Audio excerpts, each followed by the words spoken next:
Hello students, Standard 8 subject Science.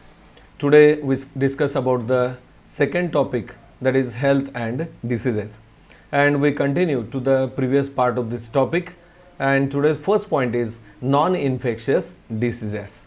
So first we discuss about the non-infectious diseases. So what is mean by non-infectious diseases? In the previous part we discussed about the infectious diseases. So the microorganisms or the pathogens are responsible to cause the diseases. Those are called as a infectious diseases. So naturally, when we say the non-infectious diseases, that means these diseases are not caused by the pathogen or any kind of a microorganism. So the diseases which are caused due to the other reasons are called as a non-infectious diseases. See the definition. Diseases which do not occur through the infections and body contacts are called as a non-infectious diseases. So here any organism or the microbe is not responsible to cause the disease, or any body contact is not responsible for the transmission of these diseases. So such kind of a diseases are called as a non-infectious diseases. Such diseases arises in human body itself due to certain reasons. See, as the microorganisms are not responsible, but then something is there which is responsible to cause the disease. So which reasons are there, how they are get transmitted, that we discuss one by one. So some of the diseases are there in our syllabus, we discuss here one by one. So the first disease, that is the cancer. So uncontrolled and the abnormal cell growth is called as a cancer. See, cancer ज्याला मराठीमध्ये आपण कर्करोग असं म्हणतो, तर हा cancer कशामुळे घडतो किंवा एक्झॅक्टली काय होतं याच्याबद्दल आपल्याला माहिती पाहिजे. मित्रांनो, आपल्याला माहित आहे की कॅन्सर हा आजार जो आहे त्याला आपण गंभीर आहे असं मानतो, कारण बऱ्याच वेळेला व्यक्ती कॅन्सर झाल्यानंतर दगावते आणि याचं मुख्य कारण या रोगाची भयानकता. एक्झॅक्टली काय होतं कॅन्सर होणाऱ्या लोकांना, तर कॅन्सरमध्ये बरेच प्रकार आहेत. ब्लड कॅन्सर आहे, त्यानंतर बोन कॅन्सर आहे, लिव्हर कॅन्सर आहे. जेवढे काही ऑर्गन्स किंवा सिस्टीम्स आहेत त्याच्या बाबतीत कॅन्सर घडतो. तर एक्झॅक्टली कॅन्सर म्हणजे काय, तर जनरली ज्या व्यक्तींच्या बाबतीत कॅन्सर झाला असं म्हणतो त्यांच्यामध्ये ट्यूमर किंवा गाठ निर्मितीची प्रक्रिया होते. ठीक आहे, आणखीन काय काय घडतं हे आपण बघूयात. So cancer uncontrolled and abnormal cell growth is called as a cancer. So whatever may be the region in the body, at the site of a cancer, the multiplication of cell takes place and the growth is not controlled. So naturally a tumor is get formed. So group or the lumps of a cancerous cell is called as a malignant tumor. पहा, ज्या ठिकाणी या सेलचा bunch किंवा गाठ तयार होते त्या गाठीलाच काय नाव दिले, malignant tumor. Cancer can occur in various organs like lungs, mouth, tongue, stomach, breast, uterus, skin and tissues like the blood. So different body parts, different organs are there which are affected by the disease cancer. Just I have said. So the various parts of a body like the lungs or the mouth, tongue, stomach, breast, uterus, skin, these or as well as the blood is also get affected by the cancer. Okay. म्हणजे शरीरातील वेगवेगळ्या अवयवांमध्ये cancer किंवा कर्करोग आढळतो. त्यामध्ये फुफ्फुस असेल, तोंड असेल, जीभ असेल किंवा स्टमकचा पार्ट, जठराचा पार्ट असेल, ब्रेस्ट, त्यानंतर युटेरस म्हणजे छाती किंवा गर्भाशय, त्वचा आणि रक्त, या वेगवेगळ्या प्रकारचे कॅन्सर असू शकतात.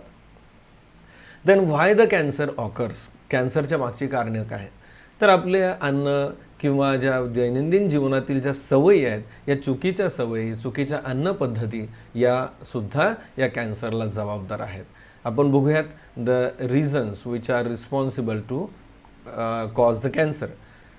Consumption of a tobacco, then gutkha, smoking, alcoholism, lack of a fibre content, that is the absence of fruits and leafy vegetables in a food, as well as the excessive consumption of a junk food like pizza, burger, etc.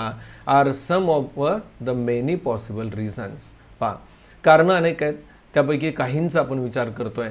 काही चुकीच्या पदार्थांचं सेवन केलं जातं, ज्याला आपण धूम्रपान म्हणतो, किंवा तंबाखूसारखे किंवा तंबाखूजन्य पदार्थ खाल्ले जातात. प्रत्यक्ष तंबाखू खाणं किंवा गुटखा किंवा स्मोकिंग किंवा अल्कोहोल ड्रिंक करणं, दारू पिणं यासारख्या सवयी ह्या कॅन्सरला जबाबदार आहेत. Then lack of fibre content diet or the food, म्हणजे असे काही अन्नपदार्थ आहेत की ज्याच्यामधून आपल्याला भरपूर प्रमाणामध्ये फायबरयुक्त आहार मिळतो किंवा तंतुमय पदार्थ मिळतात, विशेषतः फळं आणि पालेभाज्या. तर ह्या आहारामध्ये आपण घ्यायला पाहिजेत. जर आहारामध्ये यांचा समावेश नसेल तर कॅन्सरला एक कारण बनू शकतं. आणखीन एक महत्त्वाचं कारण आहे मित्रांनो, excessive consumption of a junk food. अरबट चरबट खाणं म्हणतो ना आपण, जंक फूड, वरचे पदार्थ, तर अशा खाण्यामुळं सुद्धा आपल्याला कॅन्सर होऊ शकतो. For example pizza, burger etcetera. अलीकडे एक लाईफस्टाईल झाली, चेंज म्हणून किंवा आवड म्हणून हे खूप पदार्थ खाल्ले जातात, तर हे घातक आहेत. Are some of the many possible reason, म्हणजे अनेक कारणं आहेत, त्यापैकी काही ही कारणं आहेत. Heredity may also be a reason. Heredity याचा अर्थ काय, तर अनुवंश. काही वेळेला काही घरांमध्ये अनुवंशिकदृष्ट्या सुद्धा कॅन्सर हा आईवडिलांच्याकडून मुलांमध्ये किंवा पुढच्या पिढ्यांमध्ये ट्रान्सफर होतो. Then we discuss about the symptoms, म्हणजे एखाद्या व्यक्तीला जर कॅन्सर झाला असेल तर त्याचे सिम्पटम्स काय आहेत किंवा लक्षणं काय आहेत आपण बघूयात. फर्स्ट वन, क्रोनिक कफ, म्हणजे दीर्घकाळापर्यंत खोकला येणं.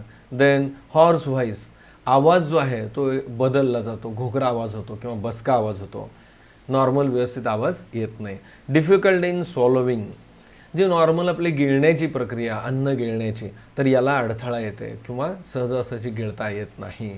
ही काही कारणं झाली. त्यानंतर नेक्स्ट जे आहे ते आपण बघणार आहोत, इनक्युरेबल स्कार अँड इन्फ्लेमेशन, म्हणजे एखाद्या त्वचेवरती व्रण येतो आणि तो व्रण जात नाही आणि त्याचा दाह होतो किंवा आग पडते. देन लम्प्स इन ब्रेस्ट, म्हणजे काय, तर छातीमध्ये गाठी तयार होतात आणि त्या वाढतात. देन एक्सप्लेन्ड वेट लॉस, म्हणजे असं नेमकं काही कारण नसतं, परंतु अचानक खूप मोठ्या प्रमाणावरती वजन कमी होतं. अचानक कमी झालेलं वजन हे कॅन्सरचं कारण असू शकतं.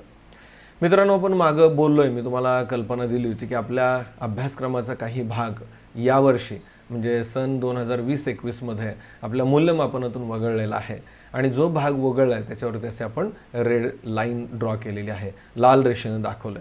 हा भाग तुम्ही वाचून ठेवा, तयारी करा, फक्त परीक्षेला मूल्यमापनासाठी तो नसेल. Always remember, controlled diet helps to prevent some times of a cancer. आपल्या आहारावर जर आपण नियंत्रण केलं तर आपण कॅन्सरवरती मात करू शकतो. Physical exercise along with the modern treatment is more beneficial to cure the cancer.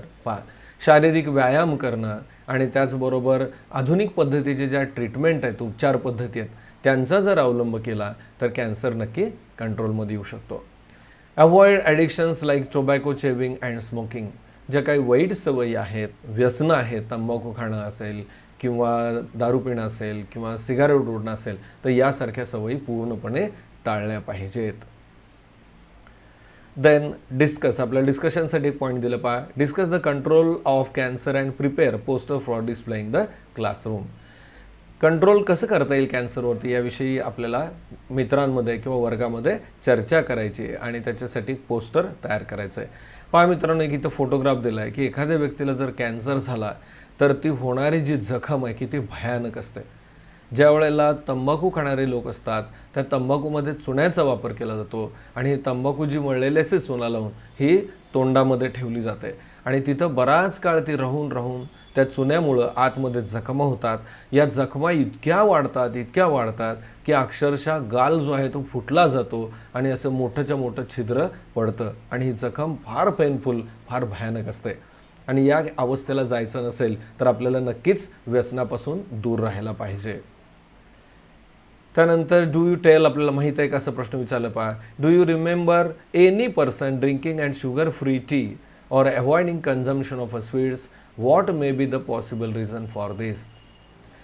पण आपल्या रोजच्या जीवनामध्ये आपण पाहतो की काही लोक हे गोड पदार्थ खात नाहीत किंवा साखरेचा चहा पित नाहीत. हे असं का करतात? बरोबर आहे, काही जणांना उत्तर येत आहे त्याचे, तर त्या लोकांना डायबिटीज झालेला असतो किंवा मराठीमध्ये आपण त्याला मधुमेह असं म्हणतो. So some peoples are avoiding the sugar or the sweet food items. Why? they are suffering from the diabetes. So what is meant by diabetes? What are the symptoms? What are the reasons? And how we control, that we discuss. ज्याला आपण diabetes म्हणतो, मधुमेह म्हणतो, म्हणजे काय? तर आपण जे अन्नपदार्थ खातो त्या खाल्लेल्या अन्नाचं रूपांतर साखरेमध्ये केलं जातं आणि आपल्या रक्तामध्ये ही साखरेची पातळी विशिष्ट असली पाहिजे. आपल्या शरीरामध्ये रक्तातील साखरेची पातळी नियंत्रित करण्यासाठी काही हॉर्मोन्स किंवा संप्रेरक स्त्रवली जातात आणि ही जी संप्रेरक आहेत ही योग्य प्रमाणामध्ये जर स्त्रवली गेली तर साखरेची पातळी ही नियंत्रणात राहते. या आजारामध्ये किंवा डायबिटीसमध्ये हे जे इन्शुलिन आहे की जे साखरेचं रक्तातलं प्रमाण कंट्रोल करतं त्याचं सिक्रेशन कमी होतं. म्हणजे काय होणार आहे? साहजिकच रक्तामध्ये असणारी साखरेची जी पातळी नियंत्रित राहायला पाहिजे ती न होता वाढते. मग जर रक्तामधली साखरेची पातळी वाढली तर उपाय काय करता येईल?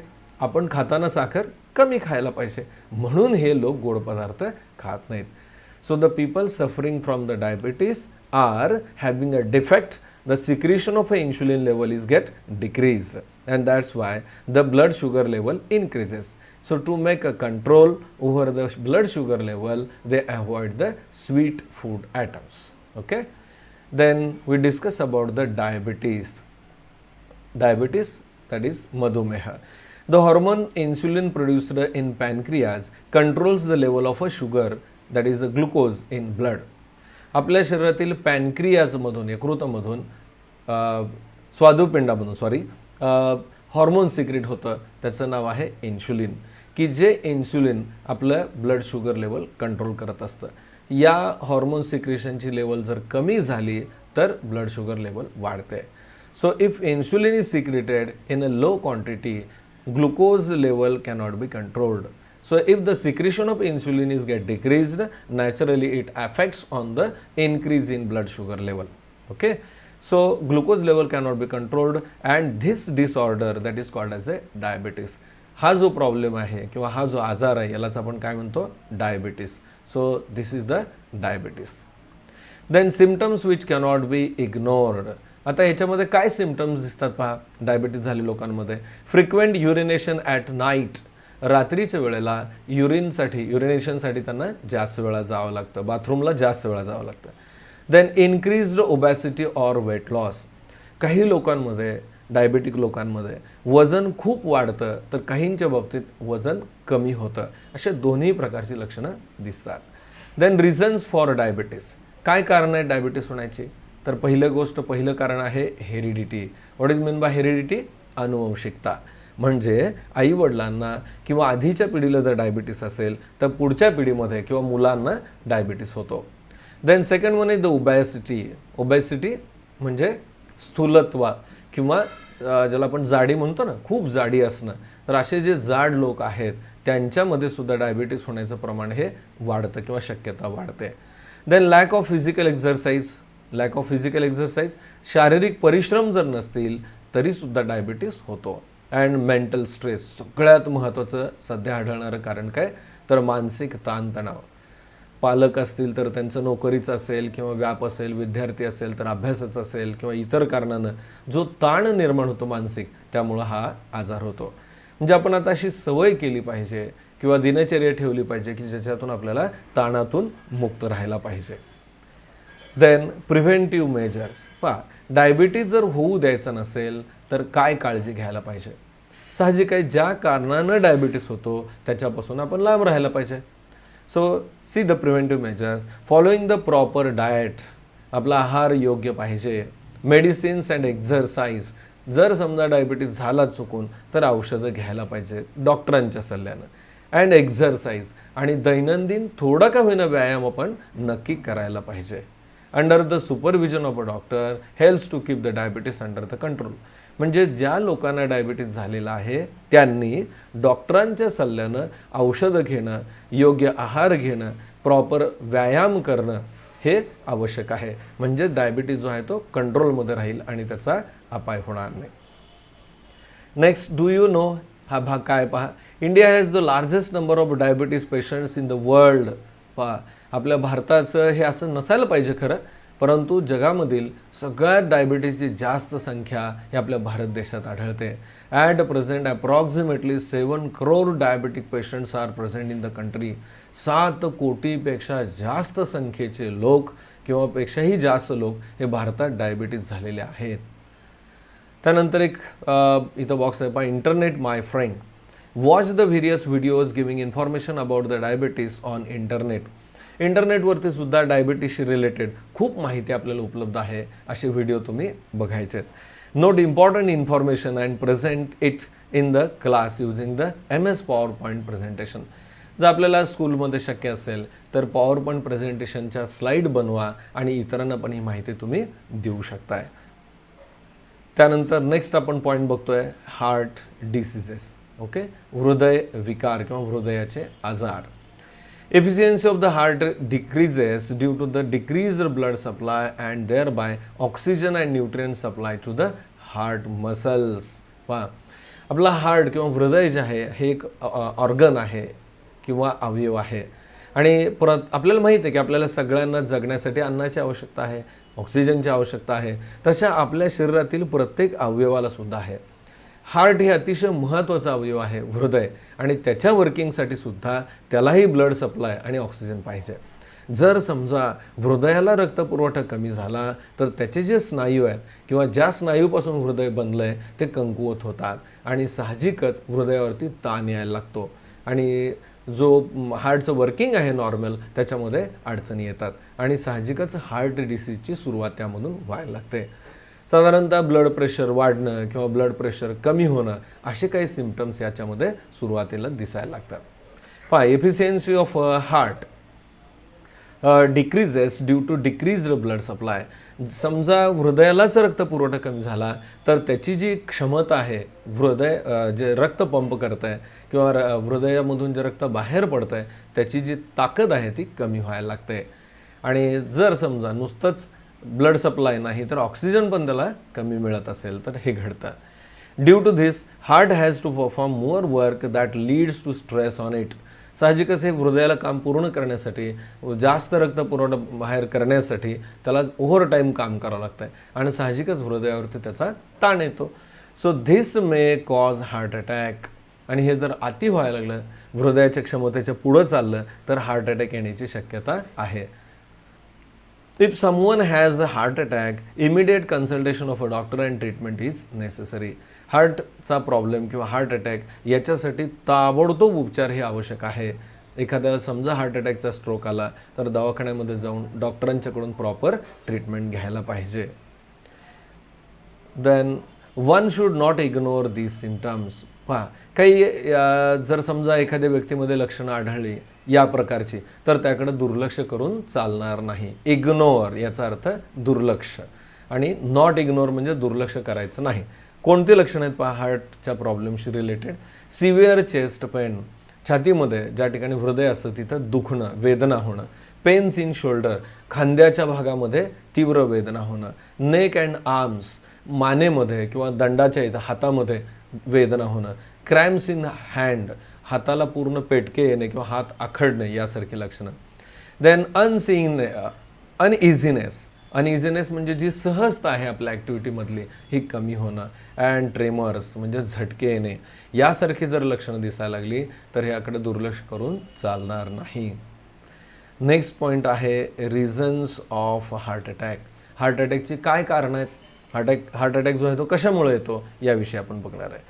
Then smoking, alcoholism, diabetes, hypertension, obesity, lack of physical exercise, heredity, mental stress, anger and anxiety. पहा, हार्ट अटॅकची कोणकोणती कारणं आहेत व्यवस्थित समजून घ्या आणि नीट लक्षात ठेवा. स्मोकिंग म्हणजे धूम्रपान करणे, सिगारेट असेल किंवा इतर काही ही जे साधनं आहे टोबॅकोजन्य, तंबाखूजन्य ते टाळली पाहिजेत. अल्कोहोलिझम, दारू पिणं यासारख्या वाईट सवयी टाळल्या पाहिजेत. डायबिटीस असणं, हायपरटेन्शन ज्याला आपण ब्लड प्रेशर म्हणतो हे की नाही, रक्तदाब. ओबेसिटी, खूप जाडी असणं. त्यानंतर लॅक ऑफ फिजिकल एक्सरसाइज, शारीरिक व्यायाम जो आहे त्याचा अभाव असणं. त्यानंतर हेरिडिटी, अनुवंश हा एक कारण आहे हार्ट अटॅक येण्यासाठी किंवा ब्लड प्रेशरची.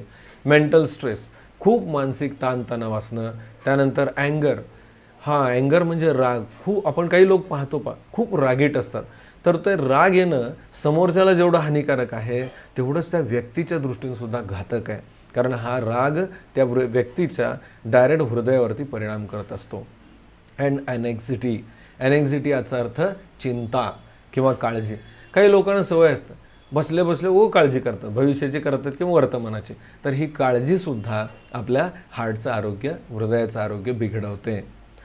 काही इथं एक फ्लोचार्ट दिला मित्रांनो, व्यवस्थित बघा. हार्ट डिसीजेस, समजा एखाद्या व्यक्तीला हार्ट डिसीज झाला, हार्ट अटॅक आला, तर त्याच्यावरती काय उपाय केले जातात त्याचा एक हा चार्ट दिला आहे. ठीक आहे. आता हे आपण नावं बघूयात, तुम्ही ऐकले असेल, याच्याबद्दलची डिटेल तुम्ही माहिती मिळवा.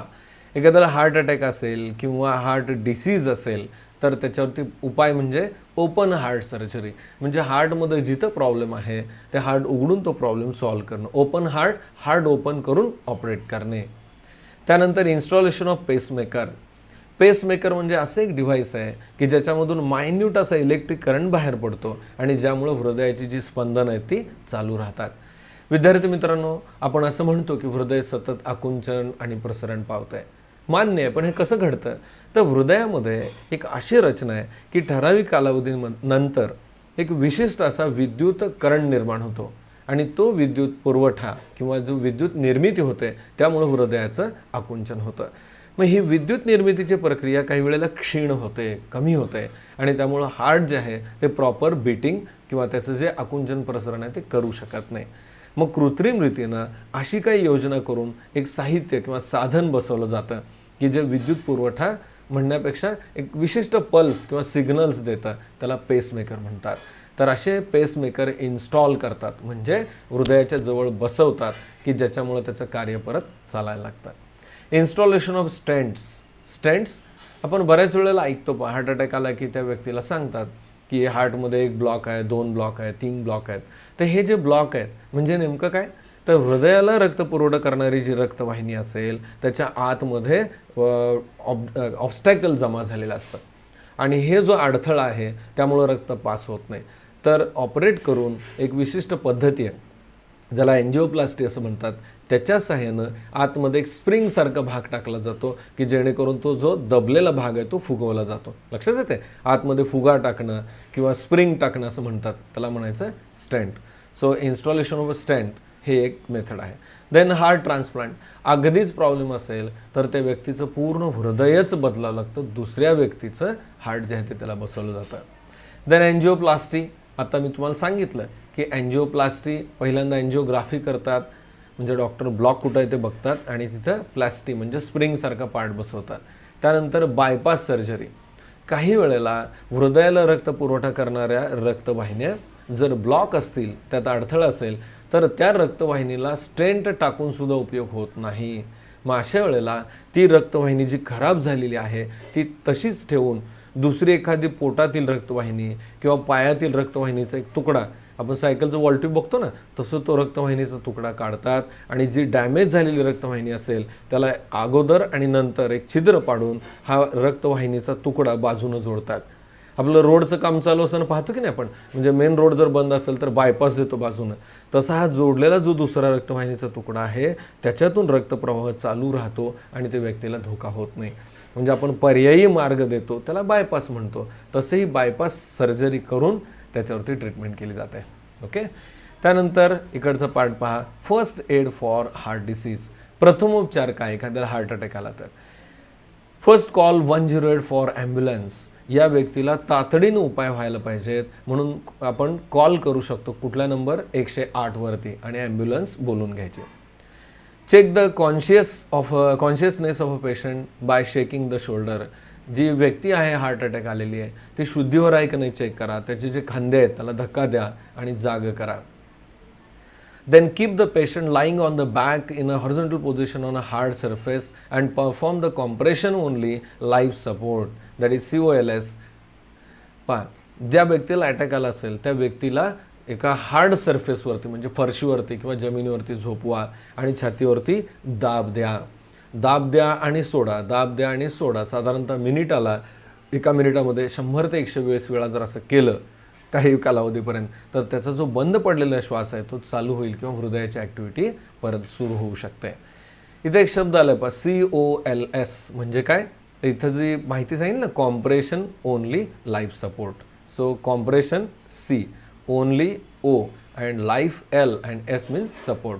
So this COLS is very important at the time of a heart attack, or the after some time, just after the attack is passed out. म्हणजे एखाद्या व्यक्तीला अटॅक नुकताच येऊन गेला त्यावेळेला हे करणं आवश्यक आहे. इन धिस सेंटर द एक minute in this that is COLS process, what is done? Press the center of thorax for at least 30 minutes at the rate of 100 to 120 strokes per minute. साधारणतः 30 वेळा, किमान 30 वेळा छातीवरती त्याच्या व्यक्तीचा दाब द्यायचा आणि 100 ते 120च्या साधारणतः दाब देणं आणि सोडणं अशी प्रक्रिया घडायला पाहिजे, म्हणजे परत हृदय जे आहे ते कार्यरत होऊ शकतं.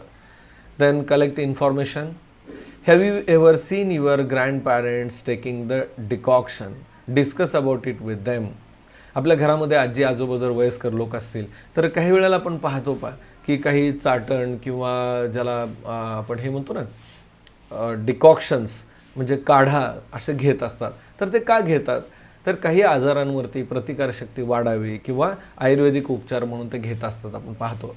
Collect the information from your grandparents about use of aloe vera, turmeric, ginger, garlic as a medicines. आपल्या आजी आजोबांना माहिती असते पहा की घरामधील ज्या वस्तू आहेत किंवा पदार्थ आहेत त्यांचा उपयोग ते औषध म्हणून करतात. तुम्ही माहिती मिळवायचे. ॲलोव्हेरा म्हणजे कोरफड, कोरफडीमध्ये कोणते औषधी गुण आहेत, ते कशासाठी वापरतात, तुम्ही माहिती घ्यायचे. टर्मरिक म्हणजे हळद ज्याला म्हणतो आपण, हळकुंड.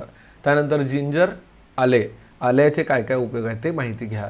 देन गार्लिक म्हणजे लसूण, या पदार्थांमध्ये कोणते औषधी गुणधर्म आहेत हे माहिती घ्या. त्यानंतर internet my friend. Collect the information about the different methods of a treatment like Ayurveda, homeopathy, natural healing, allopathy, Unani etcetera. वेगवेगळ्या ज्या औषधोपचार पद्धती आहेत त्यामध्ये आयुर्वेद आपल्याला माहीत आहे, त्याच्याबद्दल माहिती घ्या. होमिओपॅथी ह्याबद्दल माहिती मिळवा. नॅचरल हिलिंग निसर्गोपचार त्याविषयी माहिती मिळवा. ॲलोपॅथी म्हणजे आपले रेग्युलर वैद्यकीय उपचार. आणि युनानी, युनानी ही एक उपचार पद्धती आहे, त्याविषयीची नेटवरती माहिती तुम्ही मिळवायचं आहे. Then misuses of medicines. Misuse of medicine म्हणजे औषधं जी आपण घेतो ते योग्य पद्धतीने घेणं आवश्यक आहे. पहा माहिती काय काय याच्यामध्ये. Sometimes some people take the medicine without the prescription of a doctor. पहा हे फार भयानक आहे. काही लोक दुकानी जातात, काही त्रास असेल आणि पटकन गोळ्या द्या, दाढ दुखते, हा त्रास आहे, पोटात दुखते, असं औषधं घेतात. डॉक्टरांचा सल्ला न घेता अशी औषधं अजिबात घ्यायची नाहीत. Overdose of medicine may affect our body. समजा आपण जर जास्त प्रमाणामध्ये मेडिसिन घेतलं तर त्याचाही आपल्या शरीरावरती वाईट परिणाम होतो. ओव्हरडोस म्हणजे जास्त प्रमाणामध्ये औषध घेतल्यामुळं अपाय होतो. Example, overdose of a pain killer may damage the nervous system. Pain killers म्हणजे वेदनाशामक औषधं मिळतात. या औषधांचं जर काही कारणानं परत परत घेतली जास्त डोस गेला तर त्याचा परिणाम आपल्या नर्वस सिस्टीमवरती होतो, म्हणजे मज्जासंस्थेवर होतो. म्हणजे आपला मेंदू असेल किंवा मज्जारोजू असेल त्याच्यावरती वाईट परिणाम होतात. त्याच्याशिवाय एक्सक्रिटरी सिस्टीमवर वाईट परिणाम होतो, लिव्हरवर सुद्धा वाईट परिणाम होतो. Overdose of the antibiotics may lead to nausea, stomach ache, dysentery, rash, white patches on tongue etcetera. पहा काही कारणानं काही वेळेला आजार जर झाला तर आपण अँटीबायोटिक घेतो, पण या अँटीबायोटिकचा जर ओव्हरडोस झाला तर त्याचेही खूप वाईट परिणाम होतात. काय होतं अँटीबायोटिकचा वाईट परिणाम किंवा साईड इफेक्ट? नाउशिया म्हणजे अन्न पदार्थ खाऊ वाटत नाहीत, उलटी आल्यासारखं, मळमळल्यासारखं वाटायला लागतं. स्टमक एक, पोटात दुखायला लागतं. डिसेंट्री म्हणजे लूज मोशन म्हणतो ना, जास्त वेळा जायला लागेल. त्यानंतर रॅश, अंगावर पुरळ उठते. व्हाईट पॅचेस ऑन टंग, आपली जी जीभ आहे नेहमी गुलाबी रंगाची असते, पण त्याच्यावर असे पांढरे चट्टे यायला लागतात. असे वाईट किंवा दुष्परिणाम आपल्याला दिसतात. Then think about it. असं एक पॉईंट आहे, poor people do not afford the costly medicine. Is there any alternative for this? Which one? पहा जे खूप गरीब लोक आहेत ज्यांच्याकडे पैशाची कमतरता आहेत तर असे महागडे गोळ्या जे असतात ते घेऊ शकत नाहीत. मग त्याला काय पर्याय आहे का? येस आहे. इथं बाजूला फोटोग्राफ दिला पहा.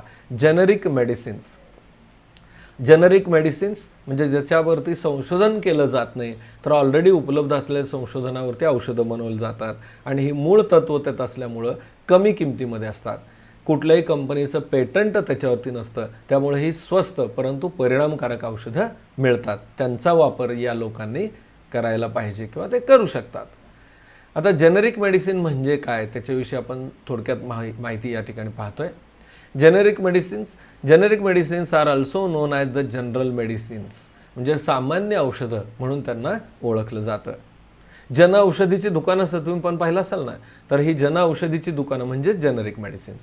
So these are manufactured and distributed without any patent. कुठलाही हक्क कोणी त्याच्यावरती दाखवलेला नसतो, पेटंट नसतं, त्यामुळे ही औषधं स्वस्त असतात. दीज मेडिसिन्स आर ॲट पार in quality with branded medicine. खरं तर त्यांची गुणवत्ता या ब्रँडेड कंपनीच्या औषधा इतकीच असते. Production cost of this medicine is very low due to fewer expenses on research as their formula is readily available. पहा, संशोधनाचं काम न करता उपलब्ध तयार फॉर्म्युला किंवा सूत्र वापरून ही औषधं बनवली जातात. संशोधनावर होणारा खर्च वाचतो म्हणून त्यांची किंमत कमी असते. त्यानंतर एक बॉक्स आहे इथं, use of ICT. You can easily obtain the generic medicine using the mobile apps like health card and Jansamadhan. अगदी आपल्याला ही जेनेरिक औषधं पाहिजे असतील तर आपल्या मोबाईलवरती जर आपण सर्च केलं नेटवरती कुठलं हेल्थ कार्ड म्हणून आणि जनसमाधान, तर त्याच्यावर सुद्धा हे जेनेरिक औषधांची माहिती आपल्याला मिळू शकते. So download those apps on your mobile and use it if necessary. जर समजा आपल्याला आवश्यकता असेल तर हे ॲप डाउनलोड करून आपण माहिती घेऊ शकतो. Then lifestyle and diseases. सगळ्यात महत्त्वाचा मुद्दा आहे, आपली दिनचर्या आणि आजार यांचा काय संबंध आहे, दिनचर्या कशी असली पाहिजे आणि सध्या आपली कशी आहे, ह्याचा आणि आजाराचं काय कनेक्शन आहे हे आपण आता पाहणार आहोत. Lifestyle include the daily routine and the type of food. आपली दिनचर्या कशी आहे, आपला आहार कसा आहे याच्यावरती आपलं आरोग्य अवलंबून आहे. Nowadays habits like staying in a bed till late morning and going to bed late in night. पहा, एक चुकीच्या सवयी अलीकडे दिसतात आपल्याला. सकाळी उशिरा उठणं आणि रात्री उशिरा झोपणं. Frequent changes in meal timing. जेवणाच्या वेळा निश्चित नाहीत, केव्हाही जेवायचं, उशिरा जेवायचं, चुकीच्या सवयी आहेत. लॅक ऑफ फिजिकल एक्सरसाइज, शारीरिक व्यायाम न करणं. Consumption of a junk food. तुम्हाला मागे सांगितलं अरबट सरबट खाणं किंवा वरचे बाहेरचे पदार्थ खाणं etcetera. So these are the reasons or wrong habits. हे अतिशय वाईट सवयी आहेत लाईफस्टाईलमधल्या. हॅव बीन इन्क्रीज आणि यांची वाढ होत चालले म्हणजे वरचेवर. So due to this such people are getting sick frequently. आणि अशा वाईट सवयी असणारे लोक हे आजाराला परत परत बळी पडतात, आजारी पडतात. If frequency of becoming sick is to be lowered, people should follow right lifestyle. पहा, जर आजारी परत परत पडायचं नसेल तर लोकांनी आरोग्याच्या चांगल्या सवयी लावणं हे आवश्यक आहे. It must include sufficient sleep, right food, yogasanas, pranayama and physical exercise. So good habit means what? ज्या ज्या चुका आहेत आता आपण वर्णन केलं त्यामध्ये बदल करायला पाहिजे. म्हणजे झोप पुरेशी घ्यायला पाहिजे, पुरेसा व्यायाम करायला पाहिजे, अन्नसुद्धा पुरेसंच खाल्लं पाहिजे, जास्तही नको आणि कमीही नको आहे. योगासनं केली पाहिजेत, प्राणायाम केला पाहिजे, एक्झरसाईज करायला पाहिजे. फिजिकल एक्झरसाईज असणं हे खूप आवश्यक आहे. So physical exercise should also be as persons on capacity. हां, व्यायाम करताना सुद्धा एक गोष्ट लक्षात घ्यायला पाहिजे की आपल्या शरीराची कॅपॅसिटी बघूनच आपण व्यायाम करणं आवश्यक आहे. Pranayama and yogasana should be perform under the expert supervision. जरी आपण प्राणायाम योगासनं करत असलो तरी योग्य त्याचे जे मार्गदर्शक असतात त्यांच्याकडून मार्गदर्शन घेऊन करायला पाहिजे. म्हणजे आपली क्षमता काय हे ओळखूनच करायला पाहिजे. See the videos of a pranayama and yogasanas. टी व्हीवर म्हणा किंवा नेटवरती आपण प्राणायाम, ध्यान, धारणा, योगा याचे व्हिडिओ बघू शकतो. Then next point is the vaccination. Vaccination is the important to prevent the infectious diseases. पहा, जे इन्फेक्शियस डिसीजेस आपण अगोदर चर्चा केली तर त्यांच्या कंट्रोलिंगसाठी व्हॅक्सिनेशन म्हणजे ज्याला आपण मराठीमध्ये लसीकरण म्हणतो ते नक्की खूप उपयोगाचं आहे. So collect the vaccination schedule chart from the near by clinic and study it. आपल्या जवळ जर हॉस्पिटल असेल किंवा हेल्थ सेंटर असेल तर तिथं हे चार्ट लावलेले असतात की व्हॅक्सिनेशन जे आहे ते कशा पद्धतीनं किंवा कोणत्या वेळाला हे द्यायला पाहिजेत व्हॅक्सिन. आपल्याला माहीत असेल पण लहान बाळं जे असतात ना त्यांना हे डोस दिले जातात आणि हे जे डोस आहेत म्हणजेच व्हॅक्सिनेशन आहे. वेगवेगळ्या आजारांपासून त्यांच्या भविष्य काळामध्ये त्यांचं संरक्षण व्हावं म्हणून हे व्हॅक्सिनेशन किंवा लसीकरण केलं जातं. त्यानंतर याच्यामध्ये पुढचा पॉईंट आहे, do you know government of India declare the प्रधानमंत्री जन औषधी योजना फ्रॉम द 1 जुलै 2015. आपल्या पंतप्रधानांनी, भारत सरकारचे प्रधानमंत्री आहेत, त्यांनी एक योजना आणलेली. कुठली? प्रधानमंत्री जन औषधी योजना. 1 जुलै 2015 मध्ये ही योजना आली आणि त्याच्या अंतर्गत सामान्य लोकांसाठी औषधाच्या दृष्टीने काही सुविधा उपलब्ध केल्या गेल्या. काय आहेत पाहूया. In this scheme best quality medicines are made available in affordable prices. अतिशय उत्कृष्ट दर्जाची औषधं आणि सामान्य लोकांना परवडतील अशा किमतीमध्ये ती उपलब्ध केलेली आहेत. कुठं? टू द सिटिझन्स, म्हणजे लोकांसाठी किंवा सर्वांसाठी ती खुली आहेत. Jan Aushadhi stores are launched for this purpose. आणि यासाठी जन औषधी स्टोअर्स, मग मी सांगितलं ना, जन औषधी जेनेरिक औषधीची दुकानं जी आहेत ती बाजारामध्ये सध्या आपण पाहतोय. Indian companies export the generic medicine on a large scale. However, those medicines are sold under brand name with high prices in India. आपण जेनेरिक औषधं इतर देशांना पुरवतो की जी स्वस्त किमतीची आहेत, पण आपल्या भारताचा जर विचार केला तर आपण मात्र महागडी ब्रँडेड कंपनीची औषधं वापरतो. म्हणजे याच्यावर आपण नक्कीच मित्रांनो विचार करायला पाहिजे. In America 80% medicines used are generic. अमेरिकेमध्ये मात्र उलट आहे. तिथं जेनेरिक औषधं ही जवळजवळ 80% वापरली जातात. काय फायदा होणार आहे त्याचा? तर तो असा, due to this hundreds of billions of money is saved there. म्हणजे त्या ठिकाणी हजारो मिलियन्स रुपयांची बचत ही केवळ औषध योग्य प्रकारचे वापरण्यामुळे तो देश करतो. त्यानंतर एक महत्त्वाची माहिती या टॉपिकच्या शेवटी दिलेली आहे. Latest celebrate health awareness days. म्हणजे आपल्याला जनजागृती व्हावी, आपल्याला महत्त्व कळावं म्हणून काही दिवस हे पाळले जातात. 7 April as a world health day, आरोग्य दिवस म्हणून 7 एप्रिल आहे. Then 29 September as a world heart day, 29 September हा वर्ल्ड हार्ट डे म्हणून पाळला जातो. Then 14 June as a world blood donation day, 14 June हा आंतरराष्ट्रीय रक्तदान दिवस म्हणून पाळला जातो. And 14 November as a world diabetes day, 14 November हा जागतिक मधुमेह दिन किंवा डायबिटीस दिवस म्हणून पाळला जातो, की लोकांना या आजाराबद्दलचं गांभीर्य लक्षात यावं या दृष्टीनं हे आहे.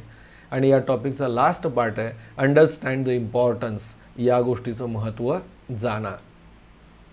मग ब्लड डोनेशन, रक्तदान ज्याला आपण म्हणतो, 1 unit blood donated by a person can fulfill the need of 3 persons at a time. एखाद्या व्यक्तीनं एखाद्या वेळेला जो तो रक्त देईल त्या रक्तामधून 3 जणांचा जीव वाचवला जाऊ शकतो किंवा तिघांना मदत होऊ शकते. कशी? तर दिलेल्या रक्तातील RBCs, WBCs आणि प्लेटलेट्स या वेगळ्या केल्या जातात. ज्याला RBCची गरज आहे त्याला ते दिले जातील. म्हणजे पांढऱ्या रक्तपेशी, तांबड्या रक्तपेशी आणि रक्तबिंबिका या वेगळ्या वेगळ्या करून वेगवेगळ्या लोकांना त्या देता येतील. So one can save the life of 12 persons by donating the blood for 4 times a year. एखाद्या व्यक्तीनं वर्षभरामध्ये जर 4 वेळा रक्त दिलं तर प्रत्येकी 3 व्यक्ती मदत होईल प्रत्येक वेळेला, है की नाही? म्हणजे एकूण वर्षामध्ये 12 लोकांसाठी त्या रक्तदानाचं महत्त्व होऊ शकतं किंवा त्याची मदत होऊ शकते. म्हणून याही गोष्टीचं आपण महत्त्व लक्षात घ्यायला पाहिजे. सध्या आणखीन एक कन्सेप्ट पुढे येतोय, तो म्हणजे आय डोनेशन, नेत्रदान. आपल्याला ऐकला असेल हा शब्द. म्हणजे एखादी व्यक्ती जर मृत झाली तर त्याचे डोळे लगे निकामी होत नाहीत. तर अशा व्यक्तीचे डोळे जर काढले आणि डॉक्टरांनी अर्थात आणि त्याची काळजी घेतली तर एखाद्या अंध व्यक्तीला त्या डोळ्यांचं रोपण केलं तर त्याला परत दृष्टी येऊ शकते. इव्हन देहदान हा सुद्धा कन्सेप्ट पुढे येतोय. आपल्याला माहिती असू द्या आणि त्याविषयी पण तुम्ही माहिती मिळवा. तर विद्यार्थी मित्रांनो, या पॉईंट बरोबर आपण हा दुसरा जो टॉपिक होता हेल्थ अँड डिसीजेस हा पूर्ण केला. धन्यवाद.